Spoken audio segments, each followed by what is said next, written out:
Malkajgiri parliament నియోజకవర్గంలో ఏ వ్యక్తి నిలబడ్డారు లేకపోతే ఎవరికి టికెట్ ఇచ్చారన్న అంశం కన్నా ఏ పార్టీ నిలబడుతుందన్నది ఇక్కడ ముఖ్యమైన విషయం. అది బీజేపీ కావటం అత్యంత గర్వకారణం. బీజేపీ టికెట్ ఎవరికి ఇచ్చినప్పటికీ ఆ వ్యక్తిని గెలిపించుకోవటం పౌరుడిగా నా బాధ్యత.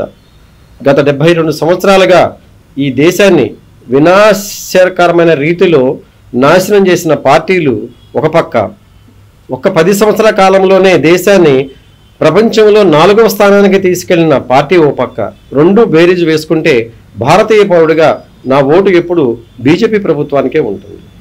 అందున గత ప్రభుత్వం యొక్క నిరంకుశత్వాన్ని, అధికార ప్రీతిని, నిర్లక్ష్యాన్ని ఎండగట్టి ధైర్యంగా బయటకు వచ్చి నిలబడిన ఈటెల రాజేంద్ర గారి మహోన్నత వ్యక్తిత్వం ముందు మిగతా 2 కాంగ్రెస్ పార్టీ కానీ బీఆర్ఎస్ పార్టీ కానీ దిగదుడిపే. ఆనాడు హుజూరాబాద్ ప్రజలు సరైన నిర్ణయం తీసుకొని ఈటెల రాజేంద్రని గెలిపించడం ద్వారా బీఆర్ఎస్ యొక్క పత్రానికి నాంది పలికారు.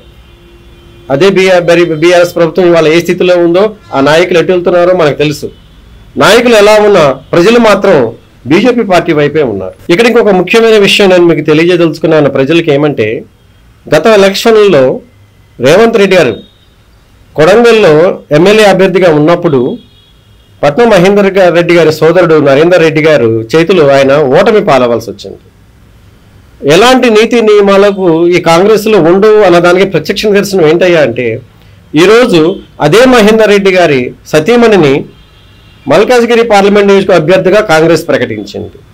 బీఆర్ఎస్లో ఉన్న అభ్యర్థుల్ని కాంగ్రెస్ పార్టీ తీసుకోవడం అంటే అన్ని నియమాలకు నీతులకు తెలియదు కాల్చిన ఈ కాంగ్రెస్ పార్టీ ఒక ఉద్యమ నాయకుడికి ఎదురుగా నిలబెట్టి ఉద్యమ నాయకుడి మీద పోటీ నిలబడటం ఎంతవరకు సబబు?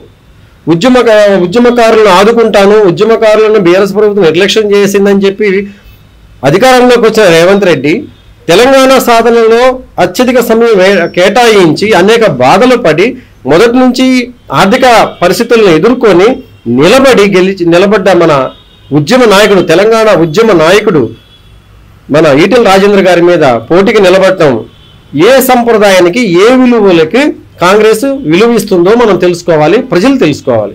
ఎట్టి పరిస్థితుల్లో బీఆర్ఎస్కు నకలు కాంగ్రెస్లకు ఎలా కనిపిస్తుందే కానీ ఉద్యమకారులకు వెన్నుపోటు పొడుస్తున్న ఈ కాంగ్రెస్ ప్రభుత్వాన్ని ఎట్టి పరిస్థితుల్లో ప్రజలు ఓడించాలి, ఈ నిజం గ్రహించాలి.